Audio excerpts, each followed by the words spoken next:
یہ ان کا نارمل بن چکا تھا، معاشرے کا قانون یہی بن گیا تھا۔ جب کرپشن اور فراڈ ایک اسمارٹ بزنس ٹیکٹک سمجھے جانے لگیں تو اسے بدلنا بہت مشکل ہوتا ہے۔ بالکل، اور اسی سنگین ماحول میں حضرت شعیب علیہ السلام کو مبعوث کیا گیا۔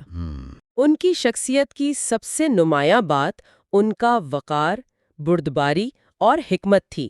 وہ غصے سے کام نہیں لیتے تھے، بلکہ انتہائی زبردست فصاحت و بلاغت کے ساتھ بات کرتے تھے۔ جی، ان کی گفتگو میں گہری منطق، ٹھوس دلائل اور معاشرے کے لیے ایک حقیقی درد ہوتا تھا۔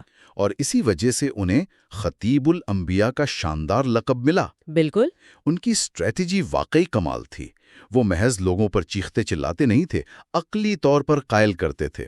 ان کا پیغام ایک مکمل پیکج تھا۔ سماجی اور معاشی اصلاح کا پیکج۔ جی، اسے 3 بنیادی نکات میں تقسیم کیا جا سکتا ہے۔ پہلا نکتہ تھا توحید، یعنی ایک اللہ کی عبادت، تاکہ انسان کے اندر کا فرعون مرے۔ بالکل، اور یہ احساس ہو کہ کائنات کا حقیقی مالک موجود ہے۔ دوسرا نکتہ تھا ایماندارانہ تجارت۔ انہوں نے واضح کہا کہ پورا ناپ تول کرو، لوگوں کی چیزوں کی قدر مت لگاؤ، مارکیٹ میں دھوکہ دہی ختم کرو۔ اور جو تیسرا نکتہ ہے، ان دونوں کا عملی نچوڑ تھا معاشرے میں انصاف کا قیام۔ حضرت شعیب علیہ السلام نے طاقتور اشرافیہ کو روکا کہ وہ غریبوں کا استحصال بند کریں راستوں میں خوف نہ پھیلائیں۔ اور سچائی کے راستے میں رکاوٹیں کھڑی نہ کریں۔ ان کی تعلیمات کا فلسفہ یہ تھا کہ روحانیت اور معیشت 2 الگ چیزیں نہیں ہیں۔ بالکل نہیں۔ عبادت گاہ کے اندر کا انسان اور بازار کے اندر کا تاجر ایک ہی شخص ہے۔ بہت گہری بات ہے یہ۔ اگر عبادت کرنے والا شخص بازار میں جا کر بلیک مارکیٹنگ کر رہا ہے تو اس کی عبادت بے معنی ہے۔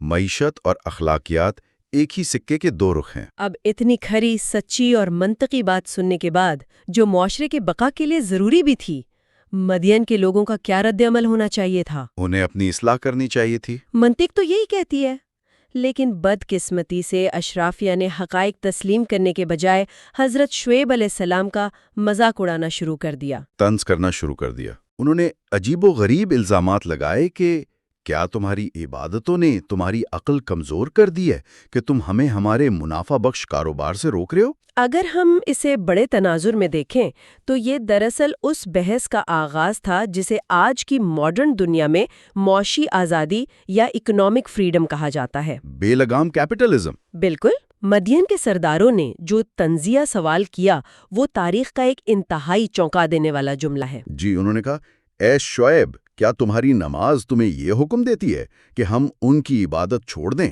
جنہیں ہمارے باپ دادا پوچھتے تھے؟ یا ہم اپنے مال میں جو چاہیں کرنا چھوڑ دیں؟ یہ مال والی بات بہت اہم ہے۔ بہت اہم ہے۔ ہم اپنے مال میں جو چاہیں کرنا چھوڑ دیں؟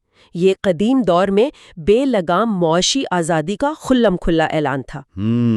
امیر لوگوں کا مائنڈ سیٹ تھا کہ یہ دولت ان کی ہے، انہوں نے کمائی ہے، اس پر کوئی اخلاقی پابندی نہیں لگ سکتی۔ ان کا ماننا تھا کہ مذہب بس نجی زندگی تک محدود رہے، مارکیٹ میں اس کا کوئی کام نہیں۔ ہاں، مارکیٹ میں صرف پروفٹ مارجنز چلتے ہیں۔ یہ تو بالکل ویسا ہی رویہ ہے جو آج کی کارپوریٹ دنیا میں نظر آتا ہے، جہاں بزنس از بزنس کا نعرہ لگا کر استحصال کو جائز قرار دیا جاتا ہے۔ بالکل صحیح کہا آپ نے۔ جب اشرافیہ نے دیکھا کہ دلائل ان کی اجارہ داری کے لیے خطرہ بن رہے ہیں تو انہوں نے دھمکیاں دینا شروع کر دیں کہ یا تو کرپٹ نظام کا حصہ بن جاؤ یا شہر چھوڑ دو۔ جی، لیکن حضرت شعیب علیہ السلام کی ثابت قدمی کمال تھی۔ انہوں نے پرسکون انداز میں کہا کہ وہ کبھی باطل کی طرف نہیں لوٹیں گے اور ان کا توکل صرف اللہ پر ہے۔ ایک سچے لیڈر کی یہی پہچان ہوتی ہے کہ وہ دباؤ میں آ کر نظریات کا سودا نہیں کرتا۔ بالکل۔ اچھا، اسی کہانی کے ساتھ ایک اور گروہ کا ذکر بھی جڑا ہے جنہیں اصحاب ایکا کہا جاتا ہے۔ ایکا کا مطلب ہے گھنے جنگل یا باغات۔ یہ مدین کے قریب ہی آباد تھے؟ جی، سرسبز علاقوں میں، اور شاید اسی تہذیب کا حصہ تھے۔ ان کے پاس بھی پھلوں کے باغات اور بے پناہ معاشی وسائل تھے۔ اور ان کی اخلاقی بیماریاں بھی بالکل وہی تھیں۔ وہی دھوکہ دہی، ناپ تول میں کمی، اور وہی غرور۔ حضرت شعیب علیہ السلام ان کی طرف بھی مبعوث ہوئے، لیکن انہوں نے بھی متکبرانہ راستہ چنا۔ جب ایک معاشرہ ظلم اور استحصال کی حدیں پار کر لے اور تنبیہ کے باوجود تکبر میں رہے تو تباہی فطری نتیجہ ہے۔ مدین اور اصحاب الایکا کا انجام خوفناک ترین واقعات میں سے ہے۔ ان پر جو عذاب آیا وہ اچانک آفت نہیں تھی، بلکہ ایک باقاعدہ نفسیاتی اور ماحولیاتی عمل تھا۔ جس نے ان کے غرور کو خاک میں ملا دیا۔ جی، اس عذاب کے مراحل کیسے تھے وہ آپ بتائیے؟ اس تباہی کے مراحل واقعی انسان کو لرزا دیتے ہیں۔ قرآنی حوالوں کے مطابق سب سے پہلے اس خطے میں ایک شدید ترین ہیٹ ویو آئی۔ شدید گرمی کی لہر۔ بالکل، ہوائیں رک گئیں، زمین بھٹی کی طرح تپنے لگی۔ جو لوگ اپنے محلات اور باغات پر فخر کرتے تھے وہ اس حب سے بے حال ہو گئے۔ سانس لینا عذاب بن گیا ہوگا۔ کئی دنوں کی اذیت کے بعد اچانک آسمان پر ایک گہرا اور سایہ دار بادل نمودار ہوا۔ یہ ایک بہت بڑا نفسیاتی دھوکہ تھا۔ انہیں لگا کہ بارش ہونے والی ہے۔ ہاں، کہ بارش ہوگی، معیشت بچ جائے گی، جان بچ جائے گی۔ یہ بالکل ایسا ہے جیسے گرتی مارکیٹ میں کوئی جھوٹا ابھار آ جائے، فالس بوم جسے کہتے ہیں، اور لوگ سمجھیں اب سب ٹھیک ہے۔ بہت اچھی مثال دی آپ نے۔ وہ تمام لوگ اس بادل کے سائے تلے جمع ہو گئے۔ وہ خود چل کر اپنے انجام کی طرف گئے۔ جیسے ہی وہ اکٹھے ہوئے، ایک ہولناک زلزلہ آیا، زمین پھٹ گئی اور آسمان سے ایک انتہائی خوفناک چنگھاڑ پیدا ہوئی۔ ایک بہت زوردار آواز۔ اس آواز کی شدت نے ان کے دل پھاڑ دیے اور وہ ہمیشہ کے لیے خاموش ہو گئے۔ اللہ اکبر۔ اگلی صبح وہ مغرور اشرافیہ اپنے ہی گھروں میں اوندھے منہ بے جان پڑے تھے۔ اصحاب الائکہ کے اس انجام کو یوم الظلہ یعنی سائے والے دن کا عذاب کہا جاتا ہے، کیونکہ وہ سائے کی تلاش میں موت کے منہ میں گئے۔ یہ انجام قدرت کے عدل کے نظام کی تصدیق کرتا ہے۔ بالکل، جب انسان سرمایے کے نشے میں کمزوروں کی زندگیاں اجیرن کرتا ہے تو فطرت حساب برابر کرتی ہے۔ ان کی منوپلی انہیں کچھ فائدہ نہ دے سکی۔ لیکن تاریخ کا پہیہ یہاں رکتا نہیں رکتا۔ یہاں آ کر بات واقعی بہت زیادہ دلچسپ ہو جاتی ہے، کیونکہ اس کہانی کا اگلا حصہ سماجی اور انتظامی نقطہ نظر سے ایک ماسٹر کلاس ہے۔ آپ حضرت موسیٰ علیہ السلام کے واقعے کی بات کر رہے ہیں۔ جی، تباہ شدہ مدین کچھ عرصے بعد دوبارہ آباد ہوا، اور پھر ایک دن مصر سے ایک نوجوان طویل سفر طے کر کے وہاں پہنچتا ہے۔ حضرت موسیٰ علیہ السلام۔ بالکل، فرعون کے ظلم سے بچ کر وہ مدین کے کنویں پہ پہنچتے ہیں اور دیکھتے ہیں کہ دو لڑکیاں اپنے جانوروں کو روکے کھڑی ہیں، کیونکہ وہ مردوں کے ہجوم میں نہیں جانا چاہتی۔ تو حضرت موسیٰ علیہ السلام جو خود پناہ گزین تھے، پیاسے تھے، وہ آگے بڑھے اور بغیر غرض کے ان کے جانوروں کو پانی پلایا، اور پھر درخت کے سائے میں بیٹھ گئے۔ جب لڑکیاں معمول سے پہلے گھر پہنچیں تو ان کے والد حیران ہوئے، اور روایات کے مطابق یہ بزرگ حضرت شعیب علیہ السلام ہی تھے۔ انہوں نے بیٹیوں کے ذریعے اس نوجوان کو بلوایا۔ اور پھر جو ہوا وہ آج کی ماڈرن HR کے لیے ایک مکمل نصاب ہے۔ بالکل۔ بیٹی نے مشورہ دیا کہ ابا جان انہیں نوکری پر رکھ لیجئے، اور جو بنیاد بتائی وہ کمال تھی۔ اس نے کہا بہترین شخص جسے آپ اجرت پر رکھ سکتے ہیں وہ ہے جو طاقتور اور امانت دار ہو۔ القوی الامین۔ جی، القوی الامین۔ یہ صرف دو الفاظ نہیں، یہ کسی بھی شخص کو پرکھنے کا معیار ہیں۔ قوی یعنی اہلیت اور امین یعنی کردار۔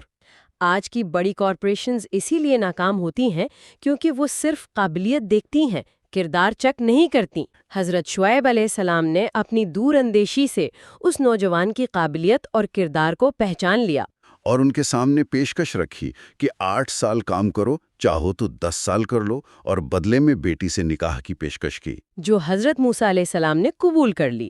سوچیں، حضرت موسیٰ جنہیں آگے فرعون کا مقابلہ کرنا تھا، ان کی ٹریننگ خطیب الانبیاء کے پاس ہو رہی تھی۔ 8 یا 10 سال کا عرصہ اب دراصل ان کی ذہنی اور روحانی تربیت کا دور تھا۔ اس سے یہ بھی ثابت ہوتا ہے کہ حضرت شعیب علیہ السلام نے کتنی طویل اور بابرکت عمر پائی۔ بالکل، اس پوری تاریخی بحث کو سمیٹا جائے تو ہمارے سامنے ٹھوس اسباق آتے ہیں۔ سب سے بڑی بات کہ روحانی تعلیمات معاشی انصاف کا سختی سے تقاضا کرتی ہیں۔ مارکیٹ میں ہیرا پھیری کوئی چھوٹی غلطی نہیں، سنگین جرم ہے، جس سے پوری تہذیب ہل جاتی ہے۔ دولت بری نہیں، لیکن بڑا امتحان ہے۔ اخلاقی حدود ختم ہوں تو یہ تکبر میں بدل جاتی ہے۔ اور جو لوگ کرپٹ سسٹم کے خلاف آواز اٹھاتے ہیں انہیں مخالفت سہنی پڑتی ہے، لیکن صبر اور سچائی ہی تبدیلی لاتی ہے۔ بالکل، اور ہمیں اس تاریخ کو صرف ایک کہانی سمجھ کر نہیں چھوڑنا چاہیے، اس کا اطلاق آج کے حالات پر کرنا ضروری ہے۔ اسی تقابل کی روشنی میں ایک فکری سوال پیدا ہوتا ہے جو ہمیں اپنے دور کے معاشی ڈھانچے پر نظر ثانی کی دعوت دیتا ہے۔ صحیح۔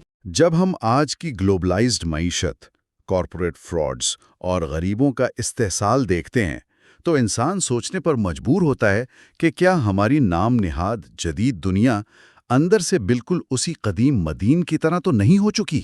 بہت گہری بات ہے۔ ہم نے ٹیکنالوجی میں ترقی کر لی، لیکن کیا ہمارے اندر کا وہ لالچی انسان تبدیل ہوا ہے؟ اگر معاشی لین دین معاشرے کی روحانی حالت کا آئینہ ہوتے ہیں تو آج کی یہ چمکتے بازار ہمارے کردار کی کیا گواہی دے رہے ہیں؟ کیا ہم بھی کسی ایسے ہی سائے کی تلاش میں تو نہیں بھاگ رہے جو بظاہر پناہ گاہ لگتا ہو لیکن دراصل وہ ہماری اپنی تباہی کا پیش خیمہ ہو؟ یہ واقعی سوچنے کا مقام ہے۔